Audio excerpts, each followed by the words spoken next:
Movie के start होते ही हमें बताया जाता है कि आज से तकरीबन 5 साल पहले गॉडजिला और कॉन्ग की बहुत बड़ी फाइट हुई थी, जहां पर गॉडजिला कॉन्ग को हराने के बाद समंदर की गहराइयों में चला गया था और बस उसी दिन के बाद गॉडजिला का कुछ भी पता नहीं चल पाया, किसी ने नहीं देखा उसे। और उसके बाद हमें 5 साल बाद का सीन दिखाया जाता है, जहाँ पर हम एक आइलैंड को देखते हैं जो कि कॉन्ग का घर था असल में। और यहाँ पर हम देखते हैं कि कॉन्ग का साइज अब पहले से काफी बड़ा हो गया है। इसके बाद कॉन्ग सोकर उठता है और पानी में काफी इंजॉय करता है। वहीं पर हम एक छोटी बच्ची को देखते हैं जो कॉन्ग को काफी अच्छी लगती थी। वो दोनों काफी अच्छे फ्रेंड्स भी थे और कॉन्ग उस बच्ची की कोई बात नहीं टालता था, उसकी सारी बातें मानता था। लेकिन ये बच्ची ना तो बोल सकती है और ना ही कुछ सुन सकती है। और यहाँ पर हम कॉन्ग को बहुत ज्यादा अग्रेसिव पाते हैं। कॉन्ग बहुत ज्यादा गुस्से में होता है और वो एक ट्री को खेड़ कर आसमान की तरफ फेंकता है, जिससे एनर्जी वॉल टूट जाती है। और यहाँ पर हम ये जान पाते हैं कि असल में कॉन्ग को इस टाउन के नीचे रखा गया था ताकि गॉडजिला फिर से वहाँ पर ना आ जाए, क्योंकि ये दोनों टाइटन्स एक दूसरे को फेल कर सकते हैं, तो कहीं ये दोबारा से न लड़ पड़े। अब क्योंकि कॉन्ग पहले से काफी बड़ा हो गया था साइज में, इसीलिए डिसाइड किया जाता है कि उसे यहाँ से कहीं और शिफ्ट कर दिया जाएगा। इसके बाद हमें एक लड़का दिखाया जाता है जो कि एक कंपनी के लिए काम करता था और वो बेसिकली एक हैकर भी था। और जिस कंपनी में वो काम करता था वो काफी मॉडर्न चीजें बनाया करती थी, लाइक मशीन्स, रोबोट्स एक्सेट्रा। लेकिन उस हैकर को अपनी कंपनी पर थोड़ा बहुत डाउट होता है कि कंपनी कोई ऐसी चीज बना रही है जो नहीं बनानी चाहिए, इसीलिए वो कंपनी का सारा डाटा हैक कर लेता है, जिससे उसे पता चलता है कि ये कंपनी किसी काफी बड़े ऑब्जेक्ट को हांगकांग शिफ्ट कर रही है। लेकिन तभी वहाँ पर अलार्म बजने लगता है और ये गॉडजिला के आने का अलार्म था। देखते ही देखते गॉडजिला समंदर से बाहर निकल आता है। बाहर आते ही वो सब कुछ डिस्ट्रॉय करने लग जाता है। किसी को भी समझ नहीं आ रहा था कि आखिर गॉडजिला सबको क्यों मारता जा रहा है, क्योंकि वो तो एक ऐसा टाइटन है जो इंसानों को सेव करता है, उनकी जान बचाता है। यहाँ पर हम ये जान पाते हैं कि गॉडजिला के पास एक पावर है और वो पावर न्यूक्लियर पावर है। और गॉडजिला अपनी न्यूक्लियर पावर का इस्तेमाल करके पूरी कंपनी को डिस्ट्रॉय कर देता है। इसके बाद ये न्यूज पूरी दुनिया में वायरल हो जाती है कि गॉडजिला आ चुका है। लेकिन इस बार वो चेंज होकर आया है, पहले जैसा नहीं रहा। यानी पहले वो इंसानों को बचाता था, लेकिन अब वो अग्रेसिव है और गुस्से में सबको मारता जा रहा है। कंपनी का ऑनर न्यूज में सबको बता रहा होता है कि हमारी कंपनी एक प्रोजेक्ट पर काम कर रही है, वो बहुत जल्द एक ऐसी डिवाइस बनाने में कामयाब हो जाएंगे कि जिससे गॉडजिला का मुकाबला हो सकता है। इस न्यूज को एक लड़की भी देख लेती है जिसका नाम होता है मेडिसन। लेकिन यहाँ पर मेडिसन इस बात पर एग्री नहीं करती कि गॉडजिला गुस्से में आया है, क्योंकि वो गॉडजिला को बहुत अच्छे से जानती थी। इसीलिए वो इस न्यूज को सिर्फ एक बकवास समझती है, क्योंकि उसका मानना था कि गॉडजिला कभी भी किसी को नुकसान नहीं पहुंचा सकता, बल्कि वो इंसानों की हेल्प करता है, उनकी जान बचाता है। मेडिसन अपने फादर के पास जाकर उन्हें समझाने की कोशिश करती है कि गॉडजिला कभी भी ऐसा नहीं कर सकता और उसके साथ जरूर कुछ न कुछ किया गया है। लेकिन मेडिसन के फादर उसे समझाने की कोशिश करते हैं कि देखो बेटा, ये सारी क्रिएचर्स, ये सारे टाइटन्स इंसानों की तरह ही होते हैं, यानी इनका मूड चेंज हो सकता है। अब देखो गॉडजिला भी चेंज हो गया है और वो इंसानों को मारता जा रहा है। इसके बाद मेडिसन वहाँ से चली जाती है और वो उस हैकर की ऑनलाइन ऑडियो सुनती है। वो हैकर असल में गॉडजिला के बारे में एक ऑनलाइन ऑडियो अपलोड करता है। यहाँ पर मेडिसन डिसाइड करती है कि वो जाकर उस हैकर से मिलेगी और जाकर उससे सारी बात पूछेगी कि आखिर ये चक्कर किया है, गॉडजिला अग्रेसिव क्यों हो गया है और उसने उस कंपनी को क्यों डिस्ट्रॉय किया। इसके बाद कंपनी का ओनर एक सीनियर डॉक्टर नेथन से जाकर मिलता है। डॉक्टर नेथन असल में एक साइंटिस्ट भी होते हैं। कंपनी का ओनर डॉक्टर नेथन को बताता है कि आपका जो कॉन्सेप्ट था हॉलो अर्थ वाला, वो बिल्कुल सही था और ये वो जगह थी जहाँ पर टाइटन्स पैदा होते हैं। असल में डॉक्टर नेथन ने एक बुक लिखी थी जिसमें उन्होंने लिखा था कि जमीन के अंदर एक और जमीन भी है जिसका नाम हॉलो अर्थ है। ये छुपी हुई है और किसी को नजर नहीं आती और असल में ये अर्थ टाइटन्स की एनर्जी का सोर्स है। वहीं पर कंपनी का ओनर डॉक्टर नेथन को एक और आदमी से भी मिलवाता है। कंपनी का ओनर डॉक्टर नेथन को बताता है कि हमने हॉलो अर्थ के अंदर ही एनर्जी का एक सोर्स ढूंढ लिया है। अब यहाँ पर हम ये बात तो जानते नहीं कि हॉलो अर्थ आखिर एग्जिस्ट कहाँ पर करती है। हॉलो अर्थ असल में हमारी जमीन के नीचे है और जिस तरह हम सूरज से एनर्जी लेते हैं और सेम उसी तरह हॉलो अर्थ में एक एनर्जी सोर्स है जिससे ये सारे टाइटन्स एनर्जी लेते हैं। और अगर ये लोग उस एनर्जी सोर्स को ढूंढने में कामयाब हो गए तो ये गॉडजिला का मुकाबला भी कर पाएंगे।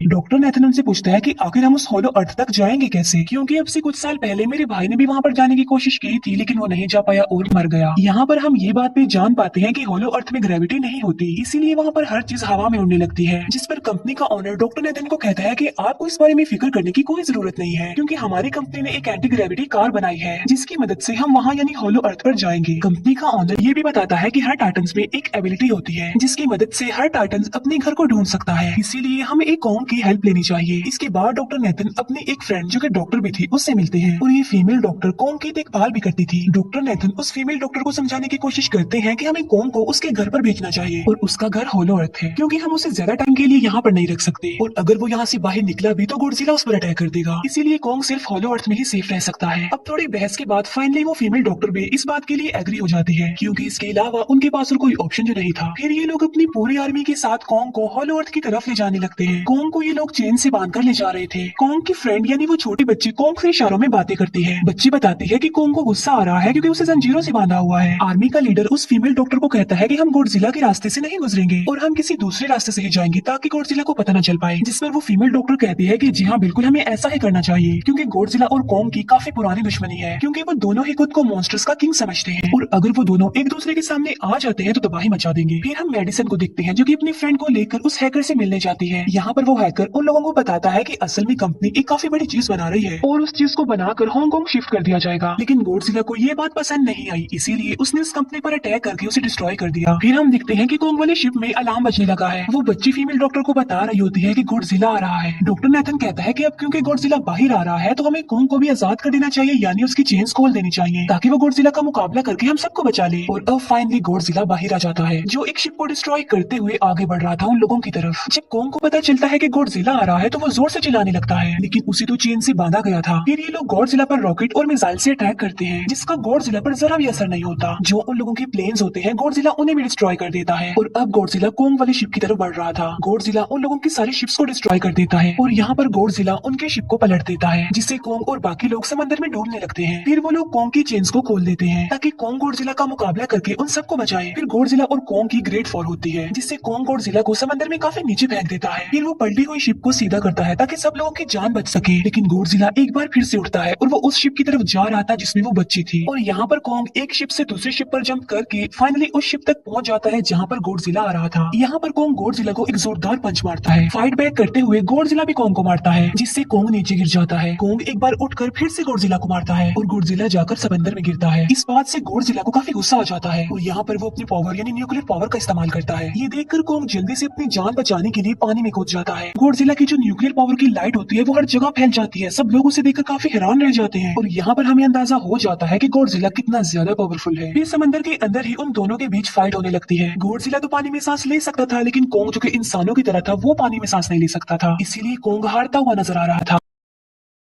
फिर गॉडजिला कोंग को मारने के लिए उसी समंदर की गहराइयों में लेकर जा रहा होता है। वो फीमेल डॉक्टर कहती है कि हमें जल्द से जल्द कोंग की हेल्प करनी चाहिए वरना गॉडजिला उसे मार डालेगा। फिर ये बहुत सारे मिसाइल को समंदर में ब्लास्ट कर देते हैं जिससे होता ये है कि कोंग अपनी जान बचाने के लिए बाहर आ जाता है। फिर डॉक्टर नेथन ऑर्डर देते हैं कि सब कुछ ऑफ कर दो, सारे इंजन सारी मशीन को शट डाउन कर दो ताकि गॉडजिला ये समझे कि हम लोग हार चुके हैं और मर चुके हैं। और तब ये लोग सारी चीजों को शट डाउन कर देते हैं। तब गॉडजिला कोंग को गुस्से में दिखता है और फिर वहाँ से चला जाता है। फीमेल डॉक्टर कहती है कि अगर हम आगे बढ़े तो गॉडजिला हमें फिर से फेल करके हम लोगों पर अटैक कर देगा, तो अब हम कैसे आगे बढ़े और हम कोंग को कैसे ले जाएंगे। जिस पर डॉक्टर नेथन कहते हैं कि हम कोंग को उड़ा कर लेकर जाएंगे। दूसरी तरफ हम देखते हैं कि मेडिसिन अपने फ्रेंड्स के साथ उस कंपनी में घुस गई है ये चेक करने के लिए कि आखिर ये कंपनी कौन सी चीज बना रही है जिस पर गॉडजिला को गुस्सा आया और उसने अटैक कर दिया। वहाँ पर उन लोगों को एक काफी बड़े एनिमल के अंडे भी मिलते हैं और फिर जैसे ही उन लोगों को अंडे मिलते हैं उनका डोर लॉक्ड हो जाता है। असल में जहाँ ये लॉक्ड हो जाते हैं वो एक मशीन होती है जो इन लोगों को अंडों समेत काफी तेजी से हांगकांग लेकर जा रही थी। फिर हम देखते हैं कि हेलीकॉप्टर्स के जरिए पूरी आर्मी कोंग को होलो अर्थ के पास पहुंचाने में कामयाब हो जाती है। वो लोग कोंग को कहते हैं कि वो होलो अर्थ वाले केव में चला जाए, लेकिन कोंग वहाँ पर जाने के लिए इनकार कर देता है। फिर ये लोग डिसाइड करते हैं कि वो उस बच्ची के थ्रू कोंग को कहेंगे कि वो वहाँ पर चला जाए क्योंकि कोंग उस बच्ची की कोई बात नहीं टालता था। साथ में कोंग को ये भी कहा जाएगा कि आपकी फैमिली भी वहाँ पर है, आप जैसे और भी क्रिएचर्स हैं वहाँ पर। और यहाँ पर कोंग उस केव में जाने के लिए एग्री हो जाता है और यहाँ पर कोंग उस होलो अर्थ वाली केव में चला जाता है और ये लोग भी अपनी एंटी ग्रेविटी कार की मदद से कोंग के पीछे पीछे जाते हैं। होलो अर्थ एक अलग तरह की दुनिया थी। अब क्योंकि उन लोगों के पास एंटी ग्रेविटी कार्स थी इसीलिए उनकी जान बच जाती है। और होलो अर्थ में अलग अलग तरह के मॉन्स्टर्स भी थे और तभी एक फ्लाइंग मॉन्स्टर उनकी एंटी ग्रेविटी कार पर अटैक कर देता है। वो मॉन्स्टर उस बच्ची पर भी अटैक करने वाला होता है, लेकिन कोंग उस मॉन्स्टर को पकड़ लेता है और उसे मार डालता है और बाद में उस मॉन्स्टर का सर ही धड़ से अलग कर देता है। इसके बाद कोंग तेजी से आगे बढ़ने लगता है जबकि बाकी सब भी कोंग के पीछे पीछे जाते हैं। अब होलो अर्थ पर ग्रेविटी ना होने की वजह से वहाँ के सारे पत्थर हवा में उड़ रहे होते हैं। मेडिसिन और उसके फ्रेंड्स हांगकांग पहुंच जाते हैं और यहाँ पर उन लोगों को उस कंपनी के सीक्रेट वेपन के बारे में पता चल जाता है। गॉडजिला को मारने के लिए इस कंपनी ने एक और गॉडजिला बनाया है और इस नए गॉडजिला का नाम होता है मेगा गॉडजिला। और इस मेगा गॉडजिला को कंट्रोल करने वाला वो आदमी होता है जिसे उस कंपनी के ऑनर ने डॉक्टर नेथन से मिलवाया था। मेगा गॉडजिला की पावर्स को चेक करने के लिए वहाँ पर एक स्कल क्रॉलर को छोड़ दिया जाता है। मेगा गॉडजिला यहाँ पर अपनी पावर्स का इस्तेमाल करके स्कल क्रॉलर को मार डालता है, लेकिन यहाँ पर एक गड़बड़ हो जाती है और वो ये कि उन्हें मेगा गॉडजिला को चलाने के लिए और ज्यादा पावर चाहिए थी और वो पावर सिर्फ और सिर्फ होलो अर्थ में थी। और यही वजह थी कि कंपनी का ऑनर उस एनर्जी सोर्स उस पावर को ढूंढ रहा था ताकि वो मेगा गॉडजिला को दोबारा से जिंदा कर सके। इसके बाद हम देखते हैं कि मेगा गॉडजिला एक्टिवेट हो गया है। मेगा गॉडजिला की चिंता होते ही गॉडजिला उसे फील कर लेता है और इसीलिए वो हांगकांग जहाँ पर वो मेगा गॉडजिला था उसी तरफ बढ़ने लगता है। होलो अर्थ दिखने में काफी खूबसूरत थी और होलो अर्थ में जो एनर्जी सोर्स था वो एक पहाड़ में था। कोंग उस पहाड़ की तरफ जाता है और उसके डोर को ओपन कर देता है और जोर से दौड़ता है। कोंग को वहाँ पर एक वेपन मिल जाता है जो कि एक एक्स थी और ये एक्स कोई नॉर्मल एक्स नहीं होती बल्कि ये गॉडजिला की बॉडी से बनाई गई होती है जो कि बहुत पावरफुल होती है। कोंग उस एक्स को लेकर एक जगह पर बैठ जाता है बिल्कुल किंग की तरह। गॉडजिला जो कि हांगकांग पहुंच गया था और अब वो मेगा गॉडजिला की तरफ बढ़ रहा था जिससे सब लोग अपनी जान बचाने के लिए इधर उधर भागने लगते हैं। दूसरी तरफ कोंग को एनर्जी सोर्स भी मिल जाती है और यहाँ पर उसे ये भी पता चलता है कि एनर्जी सोर्स उसकी एक्स को भी चार्ज कर सकता है क्योंकि उसकी एक्स चार्ज होने के बाद ही चल सकती है और चार्ज होने के बाद वो और ज्यादा पावरफुल हो जाती है। गॉडजिला को ये बात भी पता चल जाती है कि होलो अर्थ में कोई आया है जिससे गॉडजिला अपनी न्यूक्लियर पावर जमीन पर मारता है जिससे वो न्यूक्लियर पावर जमीन को फाड़ती हुई कोंग के पास पहुंच जाती है।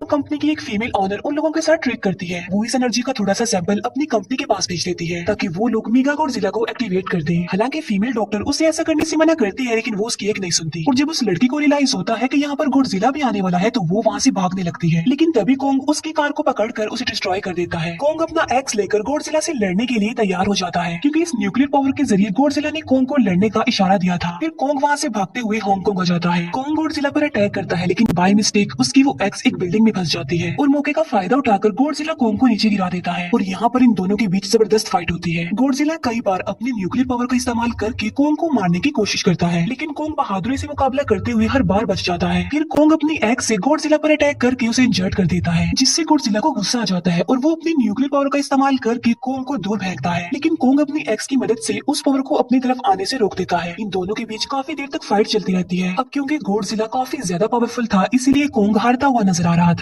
गॉडजिला कोंग को इंजर्ड करके वहीं पर फेंक देता है और उसके चेस्ट पर पैर रख के जोर से दौड़ने लगता है। उसे देखकर कोंग भी जोर से दौड़ने लगता है और तभी गॉडजिला कोंग को छोड़कर वहाँ से जाने लगता है। हम देखते हैं कि कंपनी के ऑनर को वो एनर्जी सोर्स मिल चुका था जिसके जरिए वो मेगा गॉडजिला को जगा दे। यहाँ पर हमें पता चलता है कि मेगा गॉडजिला से काफी पावरफुल है और उससे साइज में काफी बड़ा भी है लेकिन यहाँ पर मेगा गॉडजिला सब कुछ अपने कंट्रोल में कर लेता है। इसीलिए मेगा गॉडजिला सबसे पहले कंपनी के ऑनर को मारता है और बाद में उसके असिस्टेंट को भी मार डालता है। फिर मेगा गॉडजिला दीवार को फाड़ते हुए बाहर आ जाता है। गॉडजिला जब मेगा गॉडजिला को देखता है तो वो उससे लड़ने के लिए आगे बढ़ता है और उन दोनों के बीच काफी फाइट होती है। अब क्योंकि मेगा गॉडजिला काफी पावरफुल था इसीलिए गॉडजिला हारता हुआ नजर आ रहा था। मेगा गॉडजिला को बहुत ज्यादा मारता है और उसे नीचे गिरा देता है। मेडिसिन और वो हैकर मेगा गॉडजिला की पावर्स को ऑफ करने की कोशिश करते हैं लेकिन वहाँ पर सारी मशीन्स में कोर्स लगे हुए थे। दूसरी तरफ हमें कोंग दिखाया जाता है जो कि लड़ने की वजह से काफी इंजर्ड हो गया था और उसकी हालत काफी खराब थी और वो ऑलमोस्ट मरने ही वाला था। वो बच्ची कोंग की हार्ट बीट सुनती है तो सबको बताती है कि कोंग की हार्ट बीट आहिस्ता आहिस्ता कम होती जा रही है जिस पर डॉक्टर नेथन कहते हैं कि हमें कोंग को बचाने के लिए उसे एक काफी बड़ा इलेक्ट्रिक शॉक देना होगा और ये लोग कोंग को शॉक उसी एंटी ग्रेविटी कार से देते हैं जिससे कोंग को काफी बड़ा झटका लगता है और वो दोबारा से उठकर खड़ा हो जाता है। वो बच्ची इशारों में कोंग को कहती है कि देखो गॉडजिला हमारा दुश्मन नहीं है वो हमारा फ्रेंड है इसीलिए जाओ और उसकी हेल्प करो। तब कोंग गॉडजिला को बचाने के लिए चला जाता है। मेगा गॉडजिला अपने न्यूक्लियर पावर का इस्तेमाल करके गॉडजिला को बस मारने ही वाला होता है कि तभी वहाँ पर कोंग आ जाता है और कोंग यहाँ पर गॉडजिला को बचा लेता है। गॉडजिला फौरन समझ जाता है कि मुझे और कोंग को साथ मिलकर लड़ना चाहिए लेकिन मेगा गॉडजिला इतना ज्यादा पावरफुल था कि वो इन दोनों पर भारी पड़ रहा था। कोंग को अपनी एक्स नजर आती है लेकिन मुसीबत की बात तो ये है कि वो चार्ज नहीं होती लेकिन कोंग फिर भी उस एक्स से मेगा गॉडजिला पर अटैक कर देता है लेकिन मेगा गॉडजिला कोंग को मारता है और वो कोंग को बस मारने ही वाला होता है कि तभी कोंग उसे ऐसा करने से रोक लेता है। अब क्योंकि मेडिसिन और उस हैकर से वो मशीन बंद नहीं हो रही थी जिससे मेगा गॉडजिला की पावर्स को कम किया जाए इसीलिए वो गुस्से में आकर उस मशीन पर पानी डाल देते हैं जिससे मेगा गॉडजिला थोड़ी देर के लिए ऑफ हो जाता है और इसी बात का फायदा उठाकर गॉडजिला अपने न्यूक्लियर पावर के जरिए कोंग की उस एक्स को चार्ज कर देता है और अब कोंग के पास पावर आ चुकी थी इसीलिए वो मेगा गॉडजिला को तबाह बर्बाद करके रख देता है। उसके हाथ पैर तोड़ देता है और उसके सारे बॉडी के पार्ट्स अलग अलग कर देता है और लास्ट में वो मेगा गॉडजिला का सर भी उखेड़ कर फेंक देता है। अब क्योंकि मेगा गॉडजिला मर चुका था तो सब कुछ नॉर्मल हो जाता है लेकिन तभी गॉडजिला फिर से खड़ा हो जाता है और कोंग भी अपनी एक्स लेकर गॉडजिला से लड़ने के लिए तैयार हो जाता है। अब क्योंकि उन दोनों ने एक दूसरे की हेल्प की थी इसीलिए वो नहीं लड़ते। गॉडजिला वापस समंदर में चला जाता है जहाँ से वो आया था और जबकि कोंग अब हमेशा के लिए होलो अर्थ में चला गया है और कोंग उस छोटी बच्ची को भी अपने साथ वहाँ पर ले गया है और इसी के साथ ही इस मूवी का यहीं पर एंड हो जाता है।